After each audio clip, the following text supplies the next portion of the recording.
Hello everyone, this is Shristi from Nepal and I have been here in UK for the 2 weeks to attend the United Nations Climate Change Conference, which we obviously call COP26. But today in this episode we will not be talking about COP26 this and all.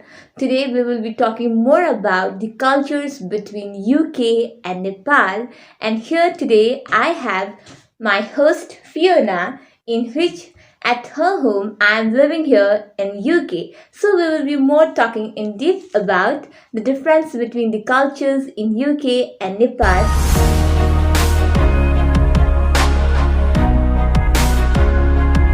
Hello, good morning Fiona. Good morning, Shristi.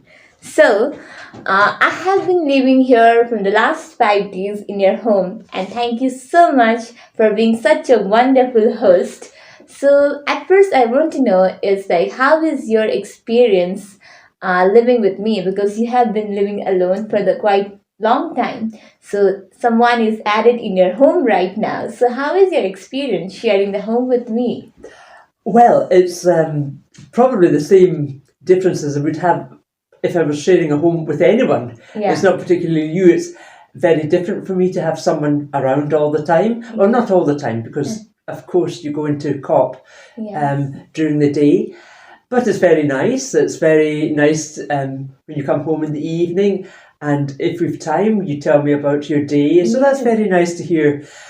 And of course, it's very nice because you are from Nepal, because Yeah. that's a whole different experience, a different culture, Yeah. and it's nice for me to hear for you to tell me about Nepal and your customs and your culture. Yeah. So there's the two things. It's nice to share the home because I've not, as you say, been used to doing that. Yeah.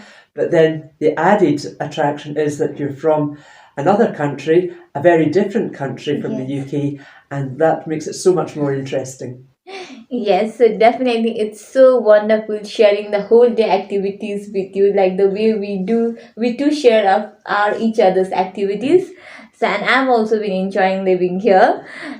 So you are at the age of 69, That's which right. in Nepal is probably a very old age. Like Right. my grandmoms, they cannot walk, but no, like they have a backbone problem. But you are walking, doing everything, coming to take me at the stations, like everything. So what is the reason, what do you think is the reasons you guys look so young, not like your age?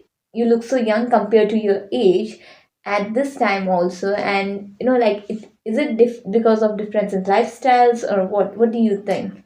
I suspect, well, thank you for being so kind. I don't think other Scottish people would look at me and say I look younger than my age. But you're younger than your And age. maybe again it's a different culture, but maybe if I saw your grandmother, I would think she looked younger than her age. It's just that people's appearance is different, and maybe we just appear younger to you. But one thing I do think you've met some of my friends. We've all worked all our lives, but we've worked. It's not been work which has been hard physical work. It's been sitting in an office or teaching, etc. And although that's demanding work, it's not demanding physically. And it may be, I don't know, your grandmothers, you talk about your grandmothers, maybe they had more physically demanding work, which Yes. took more of a strain on their Yeah. bodies, and that's maybe one reason. Yeah, maybe because of the difference in work, and also difference in lifestyle, difference in the eating habits. Well, That also can make difference. it can make a difference, but I suspect you've got very healthy eating Yeah, in Nepal, because here we have a wide range of foods. you're So right. you've got to specifically choose Yeah. healthy foods, because you can also choose very unhealthy foods. So I suspect you've got a very healthy diet in Nepal. So, so what the difference? Okay, I found in between the main difference between UK and Nepali culture is whenever we see some elder ones, we greet either if it's of middle age, we greet by saying, Namaste uncle, Namaste auntie. And if it is of older age, we say namaste ama or namaste bua. So that's how we greet. But here in UK, no matter whether it is younger or whether it is elder, we just greet by calling name. Just like I greet you by calling Fiona. Yes. So how easy it is. Do you find a bit strange when I call you by Fiona, or how is easy it is for you guys to like when some younger ones call you by your name?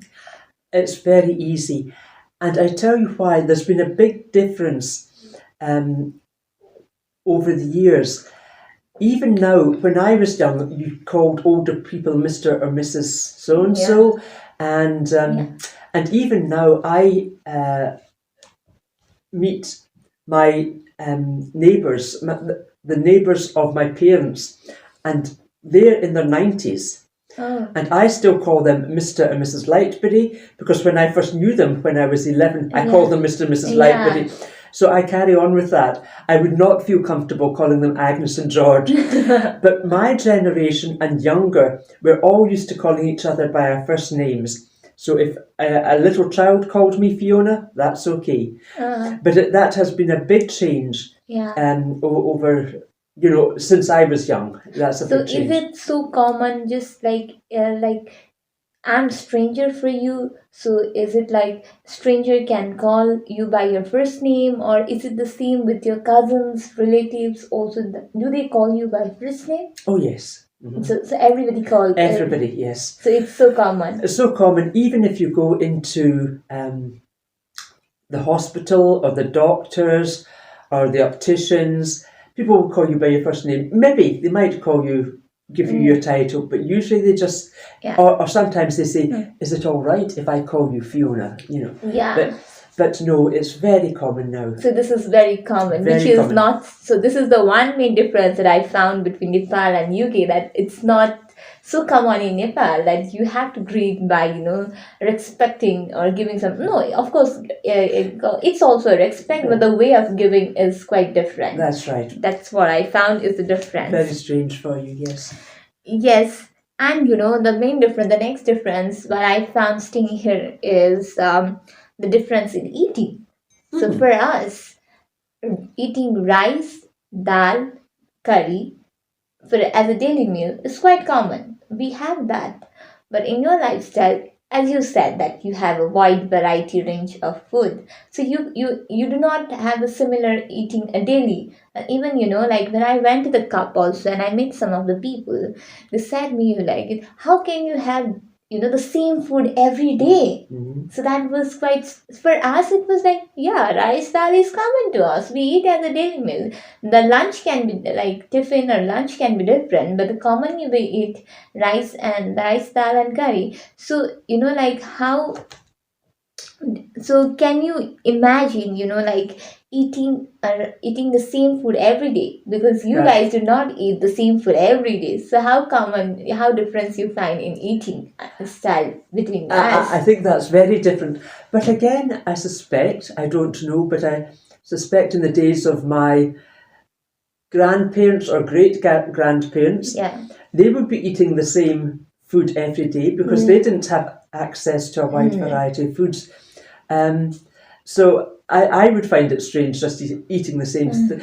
Although I say that, but you've seen me in the morning. I eat porridge every single morning. Yeah. So yes, I do that, and but not the lunch or the evening. The lunch can be a bit the same, cheese or eggs. But at the evening meal, I usually have a variety. So yes, I probably would find it strange, but then again, as I say, I eat the same breakfast every day. So, I have seen you eating the breakfast every day. But is it so like when we had yesterday dinners at your friend's home? So for the first time, I saw someone cooking rice. So is eating a rice and curry is common or not in your country? It's very common. Not common. People eating it every day. Yeah. But Indian cooking, and I know we're talking Indian cooking here, or Pakistani cooking is very common. I would say back in the 70s, maybe the first Indian restaurant opened in the UK, well, certainly in Glasgow, and they're very, very popular. Yeah. I mean, there's one in Mogai here, the small village we are. In every village, you will find an Indian restaurant, both to eat in and to take away, carry out, or takeaways. And it's very popular. I don't say people eat curry every day, they don't. Yeah. And I have to say, I have been in India, and the Indian food in India is not like our Indian food, if you like. Yeah. I much prefer the Indian food in India, Yeah. but the Indian restaurant here, Indian food here is very, very popular. Yes. And what I saw yesterday was, none of you waste a single food. Like I saw in everyone's plate, and none of you were wasting a single food. So it's, but in somewhere in Nepal, if you do not like something, there is a habit of, wasting food, which is not a bad, which is not good, sorry, which is not good. Obviously, wasting food is not good. So is this also do you have been, grown up by this, you should not waste food, or is that also part of your culture, wasting not a food?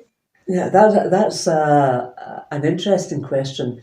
We were brought up not to waste food. You eat everything that's on your plate. Yeah. And that is, I suspect, because our parents lived during the war, the Second World War, big war, and here at home there was rationing. The food was rationed, so they could only have a very limited amount of food. So our parents instilled in us that food is very precious, that you don't waste food. Exactly. I don't think for younger generations that's so true, but it may come back because of the environmental aspects, that you shouldn't waste anything. Yeah, exactly. And that is part of a problem. And there's a lot of food waste here in the UK, and there's government information to try and encourage us not to throw away food and to use everything we have. Now it's funny you're talking about Nepal, because I know the United States was over there quite, and they waste food all the time, and they think it's strange when they saw me eat everything on the plate. They thought that was a bit, she must be very poor. She eats everything, that's a bit but that's rustic. not true, like everybody should eat. Yes, but I think over there they sort of regarded me as, she must be very poor, very rustic, she eats everything on her plate. That's not. But as I say, I think it's more our generation here. That's how we were brought up, to eat everything on the plate. But that's what the government's coming around to, sort of encouraging us not to waste food. Yeah, but I feel like there are also people who do not waste food, but majority of the people still have not understood the importance of food in Nepal. So that's what I, just realized when I saw the plate of everybody yesterday. Like, no one is wasting a food. That's interesting. That's interesting. That's what I, observed yesterday dinner. So my next questions to you is, like, as I recently shared it with you, like a Tihar festival is going on in Nepal. We danced together yesterday. We tried to. Yeah. And you shared it with me that something your Halloween has also gone recently. So how do you see, like I shared some of the some of my festivals with you, and you shared it with me. So how do you think there is some kind of similarities, or of course there is differences, but how much there is similarity and differences in Halloween and Tihar you found while sharing? I think they're completely different. Halloween here, it used to be mainly for children, only for children. And it still is, although I think adults, grown-ups, like to have a Halloween party occasionally, but it's a children's festival, and there's not really dancing involved. It's a question of the children get dressed up in disguise, because and it's always held on the 31st of October, because the 1st of November is, in the Christian calendar, the day of the saints, of all the saints. So it's All Saints' Day. So the day before is Halloween, which is the evening before All Saints' Day, and that's when all the ghosts and the ghouls, and you can dress up and devils and all the bad things. It's not necessarily bad, it's all you can dress up as anything. And the children go round the doors, the neighbours' doors, and they sing a song or do a dance or tell a joke or tell a story, and in exchange the neighbour gives them, nowadays it's money or sweets, but it used to be in my day fruit or nuts, etc. And you would come home with apples and oranges and nuts. But that's what Halloween is. It's just a fun day before the day of the saints. So I found somehow similarity in TR also, because we dance, we sing, and then the elder one from the family, they give a food which we call as sil roti. As I said, the popular one in our home, and then some money, sweet. So it's Halloween is more common in children. Yes. But TR is for every age. Oh, is it? Right. Yeah. But normally dancing and singing is of course done by a younger one of my age. Of course the elder people won't go and dance and sing, but somehow it's that brings delightful, and that brings a kind of happiness in everyone's face because it's a festival of lights. But what do you wear when you dance? Yes, when you dance. Yeah, so normally for boys, we have our national dress, which is called daura surwal. So they put a coat, it's not a normal coat. Daura surwal is something amazing, and they put a hat, which is called topi in Nepali. And for girls, we wear a national dress, which is called gunyo choli. So it's someday I will show you how it looks like, because I cannot describe exactly how, but I will definitely show you how that dress exactly looks like. So we actually wear that national dress, right, and we have our national instruments, and we play that, and we dance and sing. So that's how we do Devsi Poido. But somehow it's the two festivals have something a bit similarity also. Okay. And of course differences there are, the meanings are different, celebrated on different days, so it's obvious. So we danced in Devsi Poido last night, right? All right. We tried to. We tried, and it was such a memorable night. I think that night and that day's memories are something I'm going to carry away with me. I'm sure we all will. You for the wrong reasons. Just terrible dancing. But I'm going to take away with me when I'll return back my home.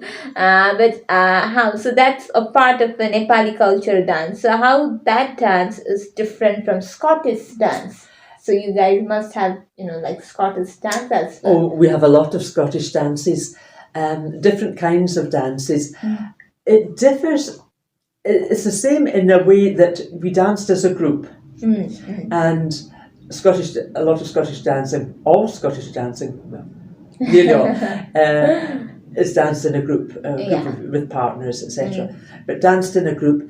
There was nothing similar, well, little bits of the footwork perhaps, but the one place was similar when we put our arms up to make an arc. We did that. There are a lot of dances that do that. You let the couples go underneath. Yes, that's so there are some similarities. a little bit of similarity. A little bit, of course. But not the arm work. Not that. Yeah, we did this and this, which was not similar. We don't do that. No. So that's quite fun. So I haven't. So now it's finally my last questions to you is I've been staying here for the last 5 days. Yes. So I'm here for a week with you together.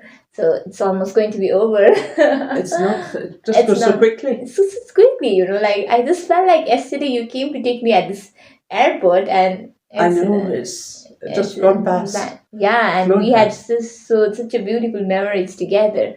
So I'm staying here, and there is difference in the way I speak, the way I do my activities compared to you.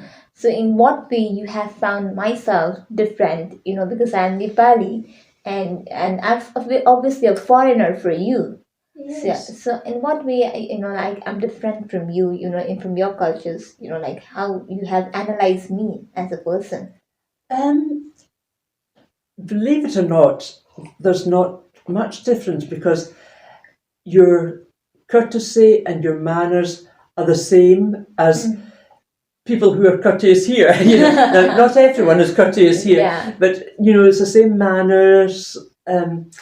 So on that level, you've not done anything which I thought, oh, Ah.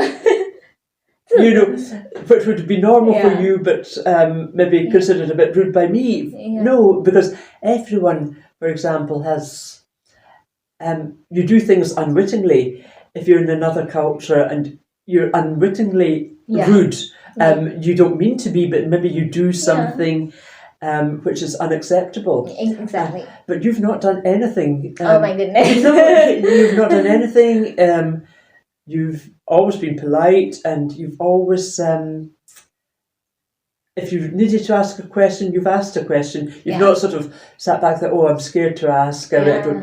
And it's much better that you ask a question, what do I do here, or what do I do here? It's good to be open up. The only thing I would say is when we were eating the other night, you ate with your fingers. We never eat with our fingers. Yeah, I eat with my fingers whenever I eat rice. So it feels good when I eat. And I know that you guys never use we never use our fingers, right? No. But whenever it comes to home, whenever I go home, like eating rice is always, it says, like in Nepali it says, like dal bhat हातले नै खानुपर्छ अनि बल्ल मिठो हुन्छ. It means like when you eat, rice curry from your hands, then it's more tasty. So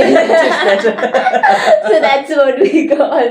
So whenever I cook rice here, it's more tasty when I eat by my hands. So I think you have found that's the difference. That's the difference. We never do that. But like staying here for quite long, the main similarity that I have found in UK and in Nepal is the hospitality of the people, hospitality nature of the people. Wherever I go, I don't have. Of course, I feel sometimes afraid because it's a new place to me, obviously, and it's my first international traveling. So obviously, coming to a new place and adapting to the new city, it takes a time. It takes a courage. We were all saying how brave you were. Everybody was saying you are quite brave. But but the nature of the people over here, like whenever I go and I ask something, either that's in the train stations or somewhere else in the exhibition center, people are quite helpful. Good. Good. Like they help you. Okay, go through this directions. And they are quite, frank, humble also, there are some places where I felt, like that yesterday we talked and Ines was telling that in France, people do not care. Less friendly, maybe. Maybe. I don't know. She was talking. She was talking about Paris. Yeah, she was talking about Paris. So she told that way. But I never found such here in Glasgow. Like everybody where it's just so frank. If you want to talk also, they talk with you. They do not feel hesitated to, they do not want to avoid you. They want to talk to you. Like the 2 days back when I was in a train and a lady was sitting beside me and she talked with so openly and she just said me, you should visit this. And I even didn't ask her, what is this?